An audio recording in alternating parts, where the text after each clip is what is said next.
Violette Cabessos, bonjour. Un grand merci d'avoir accepté l'invitation de la Fringale culturelle. Merci à vous. C'est un plaisir de vous rencontrer. Alors c'est notre toute première fois. Oui. On se rencontre pour votre roman, Le Teinturier de la Lune, disponible en librairie depuis le 5 mars, aux éditions Albin Michel. C'est un gros bouquin mais qui s'avale. Oui, c'est fait pour ça, pour être ingurgité.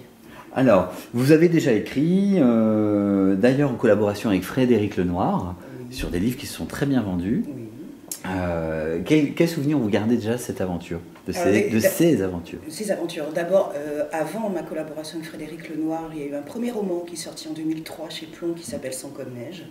Et ensuite, il y a eu, oui, la fameuse, je me permets de dire fameuse parce que ce livre a eu un grand retentissement, La promesse de l'ange, qui se passait au Mont-Saint-Michel, et ensuite La parole perdue.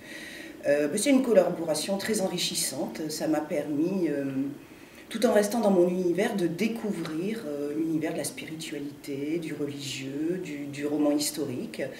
Et voilà, et après j'ai eu envie de continuer, mais seule, dans cette même veine, c'est-à-dire c'est aussi, comme La promesse de l'ange et La parole perdue, un roman, on va dire, à deux voix, avec un X, c'est-à-dire où nous suivons un chapitre présent, un chapitre passé, deux personnages qui vont finir par se rencontrer, mais je ne dis pas comment parce que c'est le sujet du livre, et puis ça serait défloré pour le coup l'intrigue. Alors nous suivons pour la partie présent Victoire, qui est une jeune journaliste, et ça se passe dans les années 30, alors voilà, jeune journaliste, féministe, dont le rêve est de devenir grand reporter. Et ensuite, et parallèlement, vraiment parallèlement, nous suivons Théogène, qui est un jeune alchimiste et qui, lui, vit au XVIe siècle, à la Renaissance, dans le Saint-Empire romain germanique. Voilà, et donc par le biais de choses un peu étranges, ces deux personnages vont se rencontrer à 350 ans de distance. C'est ça.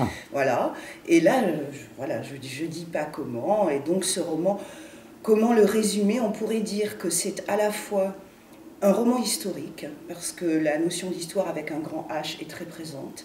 C'est un roman d'aventure, c'est un thriller avec beaucoup de rebondissements, d'intrigues, de suspense. C'est aussi un roman d'amour, voilà, et c'est une quête initiatique. Parce qu'en fait, chacun de leur côté, ces deux personnages qui au départ partent dans la vie avec, entre guillemets, si je puis dire, un plan de carrière très arrêté, avec des désirs très cadrés, très carrés, vont se trouver confrontés à la réalité et à l'étrange, et cette confrontation va faire que voilà, leur vie va être totalement chamboulée.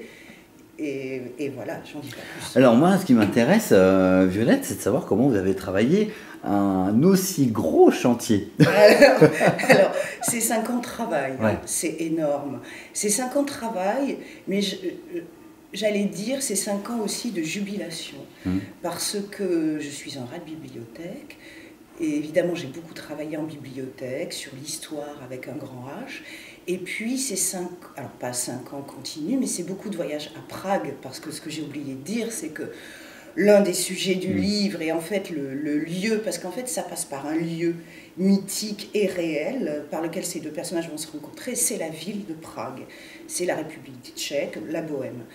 Et en fait, tout est parti d'un voyage à Prague avec ma petite sœur pour l'un de mes anniversaires.